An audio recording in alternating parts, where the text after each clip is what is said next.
Good morning, everybody. Welcome back to Food for Thought, Thoughts If It Were You, and I'm your host, Gentrics.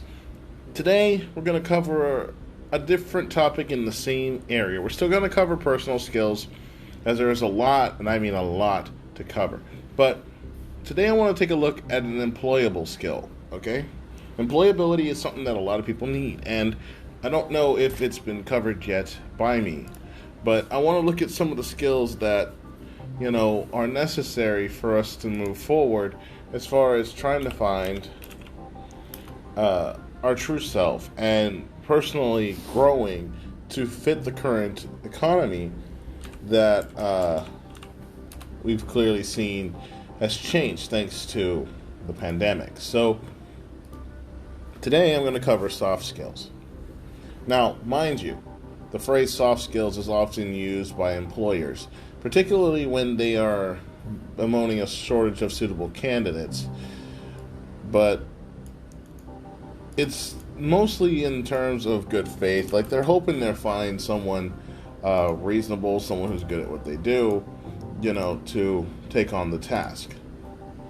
You will almost certainly have heard big employers complaining that millennials, school leavers, and university graduates, or perhaps simply young people, lack soft skills needed in today's workplace. Well, here's the question that a lot of people have asked. What exactly does that really mean, though? Like, why is this such a problem? Why should I be concerned? Why does it even matter to me? And, within reason, it's a fair question. So let me go ahead and dive into this today and explain why. Okay? First off, before we move forward, I want to go ahead and state that, a wide range of skills fall under the heading of soft skills. And they're often known as transferable skills, as I've said in, previous episodes. These include interpersonal skills, sometimes called people skills or social skills, but they go far beyond this area. Okay, and I'm going to explain the term soft skills and then describe the soft skills that are usually considered most important by employers.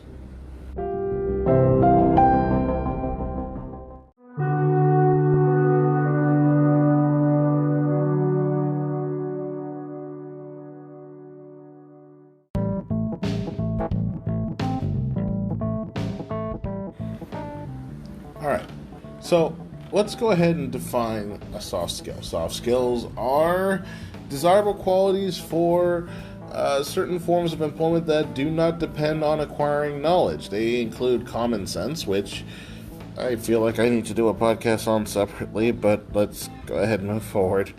The ability to deal with people and a positive, flexible attitude. All right. And if you're wondering where I got the definition from, it was the Collins English Dictionary. The 2012 version, I do believe. Anyway, moving on. Soft skills is the term used for skills that are essentially not technical or job related, but are still necessary to complete the task in hand. They include social skills, your interpersonal skills, and a positive attitude. I can't really stress that one enough. They are the skills that define your relationships with other people and how you approach life and work. Hard skills, by contrast, is a phrase used to describe job-specific skills, which is another topic in itself. If you'd like to hear about that, let me know. But examples of hard skills include professional skills like bricklaying or accounting, medical expertise such as diagnosis and treatment, or other skills that can be taught and whose presence is testable through exams. But ironically enough, for most people, the so-called soft skills are often some of the hardest skills to develop, believe it or not. However, this doesn't mean that they can't be learned or taught. It's just that people lack the patience to do it. And a lot of the people see these skills as non-necessary for some reason. I feel like I'm talking to myself, because as you already know, I'm not really a people person, so it's ironic that I'm doing a podcast on how to improve oneself and other educational facts about a person's self when I myself don't really like being around people in the first place. Granted, though, being around a large group of people makes me nervous. Anyway, the relevant importance of hard and soft skills, job-related expertise, is essential to any professional and in many other careers. However, over the last 20 to 30 years, or 50, depending on how old you are, understanding has grown that perhaps soft skills may ultimately be way more important in determining levels of success. Example would be the fact that I work for this company that's currently hiring people to come and, you get to stay at home, you pick your own hours, and work from home as a call center agent. But you have to have the necessary qualities to be able to do this and be self-motivating.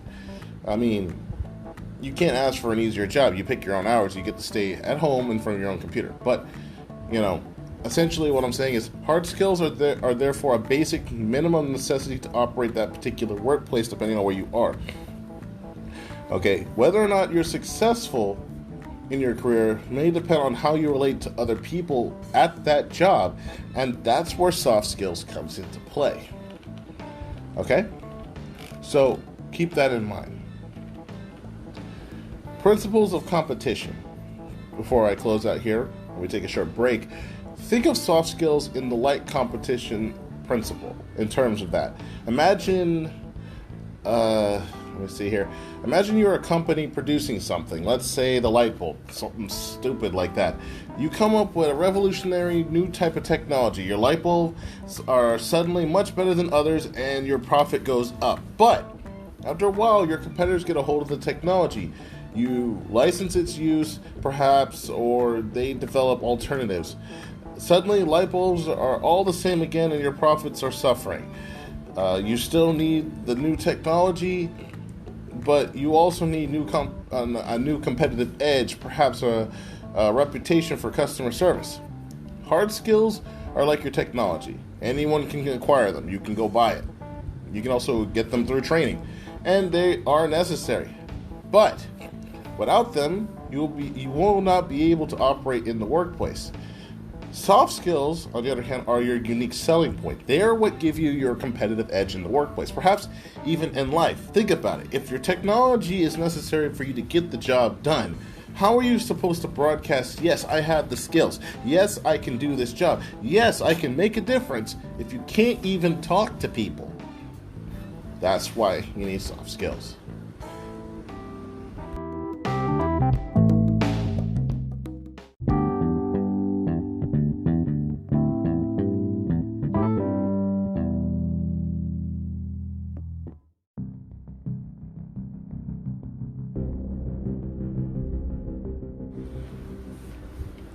Okay, so many people have characterized soft skills as those relating to emotional intelligence, which I've covered before, the ability to recognize and manage your own and others' emotions. However, in reality, it actually goes beyond that. And in the wider realm of how you organize yourself and how you approach life, the good news is that you can learn and develop soft skills as well as hard skills. The bad news is that it's often much harder to do that, and there's no easy measure of success, or there's no shortcut to doing this. Like hard skills, soft skills require a lot of practice to make you, really skilled at using them. Unlike hard skills, there are no exams to prove that you can do it.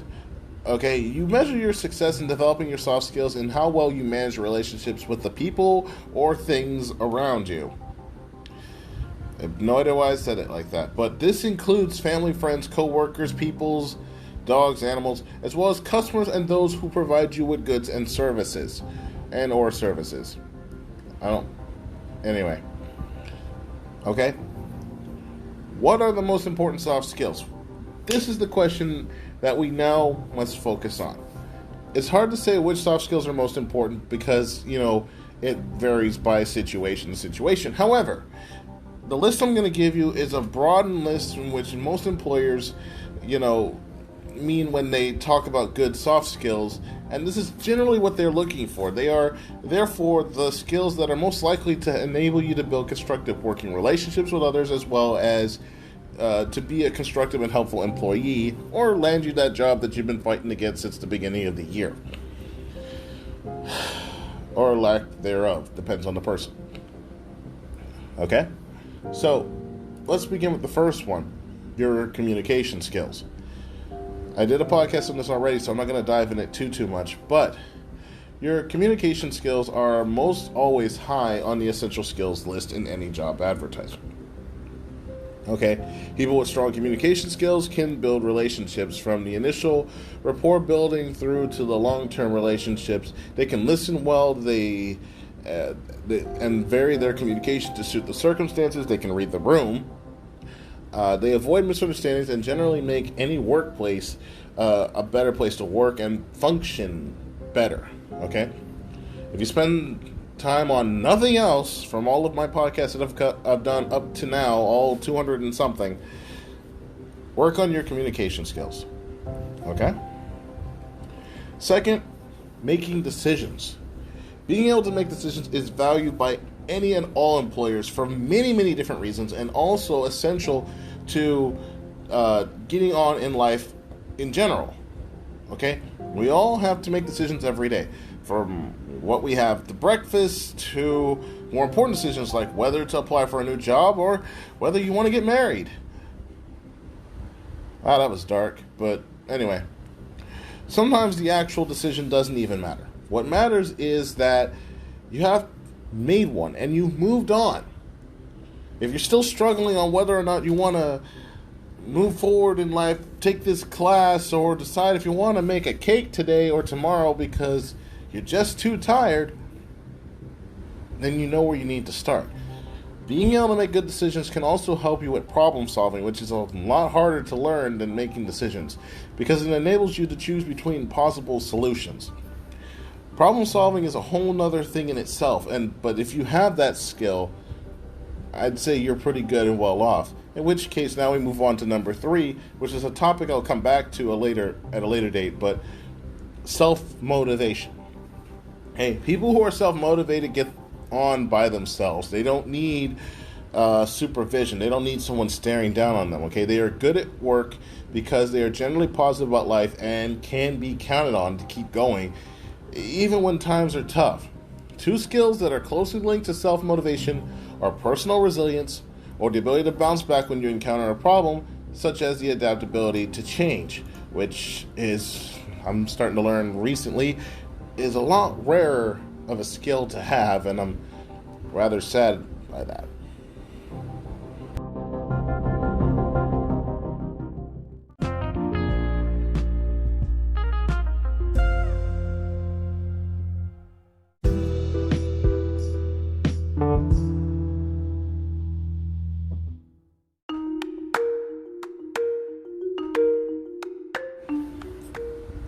Alright, so we understand that making decisions, being motivated, and having communication skills are all important. But let's talk about something a little more in depth, something that a lot of y'all have seen on applications or they give you scenarios for. Let's talk about leadership skills. Okay, something that you may not even think you are, a leader. Now, mind you, a leader can be anybody, from the person who stands in the back who's always observing and doesn't say anything, to the person in the front who's loud that everybody can hear. Okay? I'll cover leadership. I'm covering leadership skills on and off, but I have done some episodes on different types of leadership skills. Well, it's something I'll definitely touch on again later, but leadership skills are the skills required to take the lead when necessary. They include the ability to manage and motivate other people, as well as delegating work, like I mentioned in my last podcast. There are a set of soft skills that are, that we at least expect people to develop on their own, and some develop passively, like you're not actually paying attention, they just happen. But employers understand that it is hard to develop skills without being able to practice them every day, so there is likely to come a point, however, when you need to step up to a leadership position for the first time. So even if you don't have the skill quite yet, while it is a plus, a lot of employers are willing to work with you on this one, as they know opportunities to do this don't readily make themselves available. Okay. There are therefore many leadership training courses available, though, and much have been written about how to develop your leadership skills. Okay? Now, let's move on to something that's rather important, and for some reason hard for people to grasp: your team working skills. Team working skills are broadly those required to work effectively with other people. They are, therefore, basically interpersonal skills or interpersonal skills. Excuse me. There are plenty of thinkings to suggest that good communication skills, particularly good listening skills, together with building rapport, go a long way to support your ability to work well in a team. However, some specific skills and areas of expertise that may be helpful if you need to work closely with others, it is, for example, the ability to use something called Belvin's team roles, but to be more exact, the distinction between task and process-focused skills. Okay? Essentially what I'm saying is being able to work with other people, being able to communicate, being able to listen, being able to build that type of relationship between each other that have some kind of trust is a skill that a lot of employers are looking for because they need people who can work with each other and not cause a problem. That being said, they don't want to hinder any of your creativity or problem solving. So here's number 6, creativity and problem solving skills. Like your leadership skills, creativity and problem solving skills are highly valued because they are hard to develop. Okay, so they don't try to hinder you with these, however, they do want to keep you in line. There are many people who believe that creative thinkers are born, not made, but this is certainly not true. Trust me, I'm one of them. There are certainly some people who find these skills much easier and some who don't learn them till later, and others who it just comes naturally or they have to actually figure it out. But like other skills, you can develop it if you work on it to do so, okay? And I have a few topics that'll go into, building on these, but again, that's for a later date. Next, number 7, time management. And the ability to work under pressure. This is definitely something that a lot of people need, and they don't have. A lot of people fold under a lot of pressure. Some people get mad, some people get pissed off. These two areas put together can be summed up as an ability to get the job done in the time available regardless of how small. They also sometimes described as having a good work ethic, in case you were wondering what that actually meant.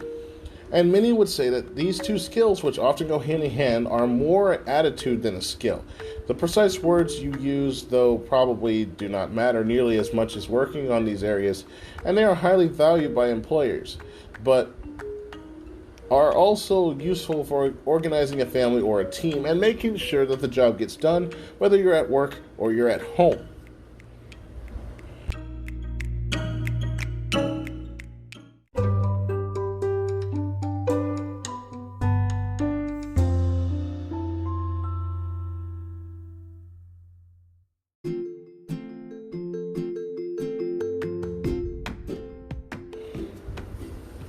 Okay, so we've covered everything from your communication to making decisions, self-motivation, your leadership skills, team working skills, creativity, problem solving, time management. But I guess you're wondering, the question here is what is the last one? What else could there possibly be? Well, last but not least, I kid you not, is your positive attitude. Positive thinking is the idea that you can improve your life and the lives of those around you by taking a positive attitude regardless of the circumstances. This is not in the least, in the manner of speaking, fluffy. Nobody can deny that it is pleasanter to work with someone who is enthusiastic, friendly, and has a can-do attitude. It's also quite depressing to work with someone who always sees the downside of everything, but I digress. Some people like that type of thing. Employers tend to look for people who have positive attitudes because they can help everyone feel better about themselves. They achieve more. They bring up the team. They motivate everyone else, especially those who have a hard time motivating themselves. Positive attitudes go a long way next to everything else. You can have everything else on the list, but if you do not have a positive attitude, unless they're extremely desperate for people, your chances of getting that job that you've dreamed of since you were 10 will drop to almost verily 3.87%.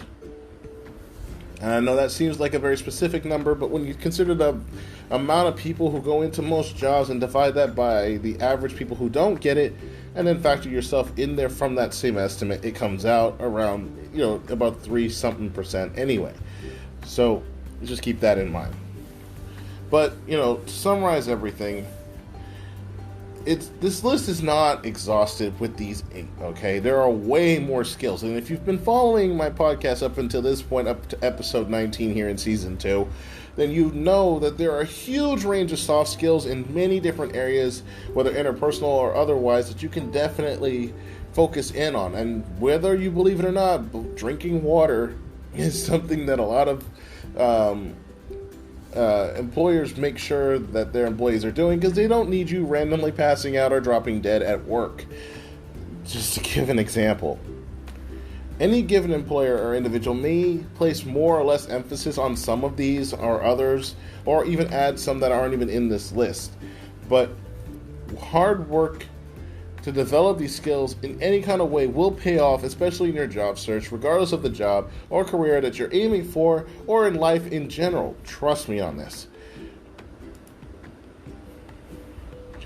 At any rate, I want to thank you guys for listening and staying with me for as long as you have here at Food for Thought, Thoughts If It Were You. And I hope you continue to support me here on my channel. If you'd like to donate to the channel to help me move forward and continue to grow, you can do so at anchor.fm/NeoGentrics, or you can check out my Patreon page to help me out there, or buy one of my books available on Amazon. Just search NeoGentrics with a space between the two words, so it's Neo and Gentrix. But I digress. Thank you for your time. Thank you for your effort. If you enjoy what you like to hear here, then continue to listen and look forward to the next episode. Don't forget to hit that subscribe button, and I'll catch y'all next time.